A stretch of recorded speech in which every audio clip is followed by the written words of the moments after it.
மாவட்டம் தச்சங்குறிச்சியில் 2024ஆம் ஆண்டிற்கான முதல் ஜல்லிக்கட்டு போட்டிகள் நடைபெறுகிறது.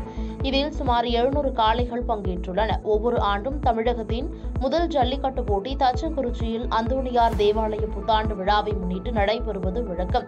அதன்படி 2024ஆம் ஆண்டிற்கான ஜல்லிக்கட்டு போட்டிகள் இன்று தொடங்கியது. போட்டியில் பங்கேற்கும் காளைகளுக்கு ஆன்லைன் பதிவு நடத்தப்பட்டது.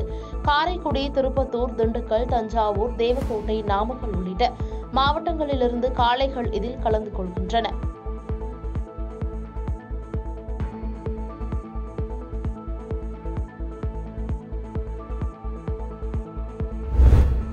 பிரபல ஹாலிவுட் நடிகர் Christian Oliver Speed Racer, Indiana Jones, Hunters உட்பட பல்வேறு படங்களில் நடித்துள்ளார்.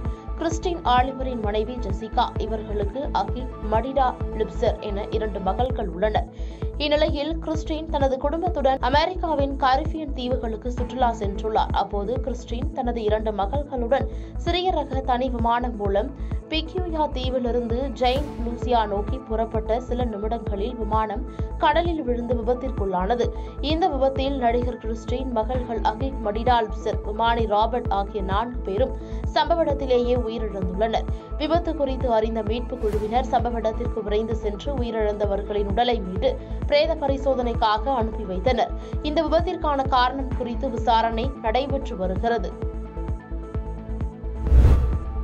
ஐபோன் உதிரிபாகம் தயாரிப்பு தொழிற்சாலை விரிவாக்கம் செய்வதற்காக கிருஷ்ணகிரி மாவட்டம் ஒசூரில் டாடா நிறுவனம் கூடுதலாக 7000 கோடி முதலீடு செய்ய உள்ளதாக தகவல் வெளியாகியுள்ளது. ஒசூரில் உள்ள டாடா எலக்ட்ரானிக்ஸ் பிரைவேட் லிமிடெட் ஆலை விரிவாக்கத்தால் அடுத்த 6 ஆண்டுகளில் 30,000 பேருக்கு வேலைவாய்ப்பு கிடைக்கும் என்று எதிர்பார்க்கப்படுகிறது. முதலீட்டுக்கான ஒப்பந்தம் சென்னையில் நாளை நடைபெறும் என்றும் முதலீட்டாளர்கள் மாநாட்டில் மேற்கொள்ள வாய்ப்புள்ளதாக கூறப்படுகிறது.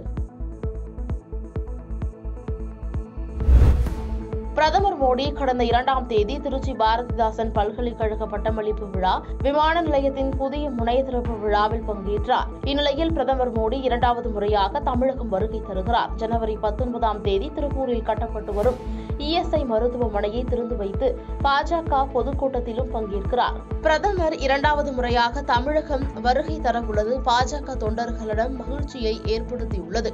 பாராளுமன்ற தேர்தல் நெருங்கும் நிலையில் மோடியின் வருகை முக்கியத்துவம் வாய்ந்ததாக பார்க்கப்படுகிறது.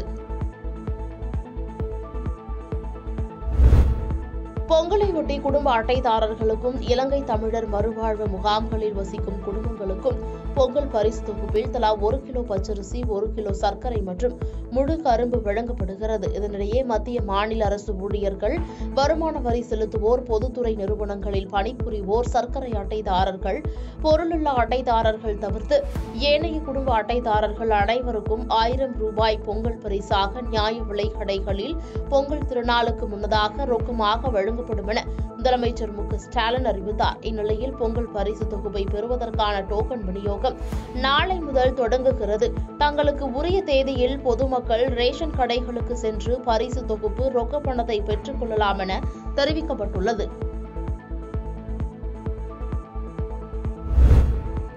திருவண்ணாமலை நகராட்சி, கீழ்பெண்ணாத்தூர் பேரூராட்சி, செய்யார் நகராட்சியில் கலைஞர் நகர்ப்புற மேம்பாட்டு திட்டத்தின் கீழ் ரூபாய் 4,75,00,000 மதிப்பீட்டில் நூலக கட்டிடம் மற்றும் அறிவுசார் மையத்தினை நேற்று தமிழக முதலமைச்சர் மு க ஸ்டாலின் காணொலி வாயிலாக திறந்ததையொட்டி தமிழ்நாடு சட்டப்பேரவை துணைத் தலைவர் கு பிச்சாண்டி குத்துவிளக்கேற்றி பார்வையிட்டார். உடன் கலசப்பாக்கம் சட்டமன்ற உறுப்பினர் சரவணன் உள்ளிட்ட பலர் இருந்தனர். தொடர்ந்து நிகழ்ச்சியில் பேசிய சட்டப்பேரவை துணைத் தலைவர் கு பிச்சாண்டி, மாணவர்கள் சமூக ஊடகங்கள் அதிக அளவில் பயன்படுத்துவதை தவிர்த்து அறிவுத்திறனை வளர்த்துக் கொள்ள புத்தகங்களை படிக்கும் ஆர்வத்தினை வளர்த்துக் கொண்டு இந்த நூலகத்தை நல்ல முறையில் பேணி காக்க வேண்டும் என அறிவுறுத்தினார்.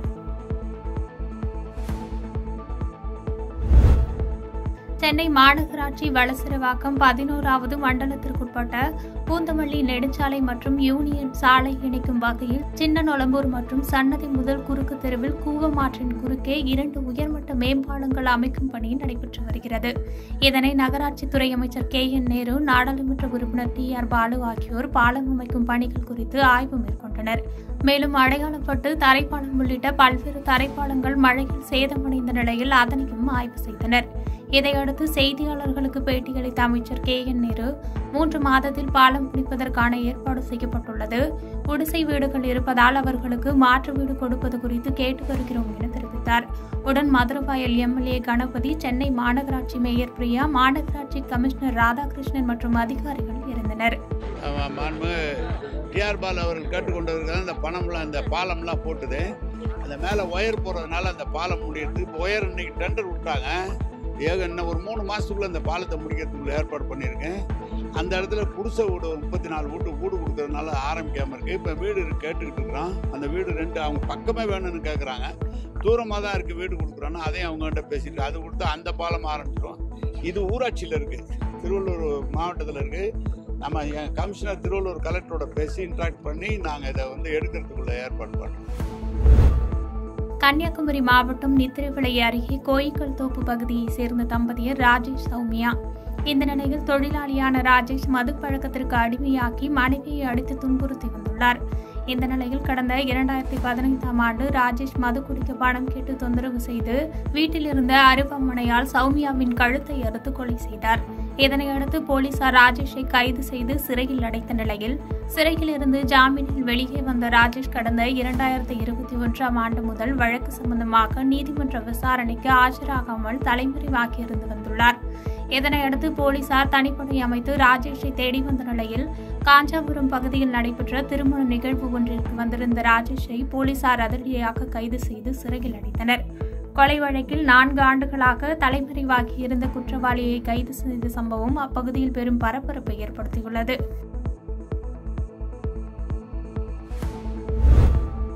தருமபுரி மாவட்டம் அரூர் அடுத்த மாம்பட்டி கிராமத்தை சேர்ந்தவர் வெங்கடேசன். இவர் தருமபுரி வட்டம் நூலஅள்ளி கிராம நிர்வாக அலுவலராக பணிபுரிந்து வருகிறார். இவரிடம் மெட்டா நூலஅள்ளி கிராமத்தை சேர்ந்த விவசாயி கணேசமூர்த்தி பட்டாவில் பெயர் நீக்கம் தொடர்பான பணியை செய்து கொடுக்க விண்ணப்பித்துள்ளார். இதற்கு கிராம நிர்வாக அலுவலர் வெங்கடேசன் கடந்த டிசம்பர் 8ஆம் தேதி ரூபாய் 20,000 கொடுக்கும்படி கேட்டுள்ளார். இதனையடுத்து கணேசமூர்த்தி தருமபுரி மாவட்ட லஞ்ச ஒழிப்புத்துறை அலுவலகத்திற்கு சென்று புகார் தெரிவித்தார். அதனைத் தொடர்ந்து கணேசமூர்த்தி கிராம நிர்வாக அலுவலர் வெங்கடேசனிடம் ரூபாய் 20,000 லஞ்ச பணத்தை கொடுக்கும் பொழுது மறைந்திருந்த காவல்துறை கிராம நிர்வாக அலுவலர் வெங்கடேசன் மற்றும் அவருக்கு உடந்தையாக இருந்த அமுதா ஆகிய இருவரையும் கையும் களவுமாக பிடித்து கைது செய்தனர். மேலும் அவரிடமிருந்து ரூபாய் 20,000 பணத்தை பறிமுதல் செய்தனர். பாதகம் செய்பவரை கண்டால் நாம் பயங்கொள்ளலாகாது பாப்பா, மோதி மிதித்து விடு பாப்பா, அவர் முகத்தில் உமிழ்ந்து விடு பாப்பா. அண்மை செய்திகளை உடனுக்குடன் தெரிந்து கொள்ள இணைந்திருங்கள் இயம்நாடு தொலைக்காட்சியுடன்.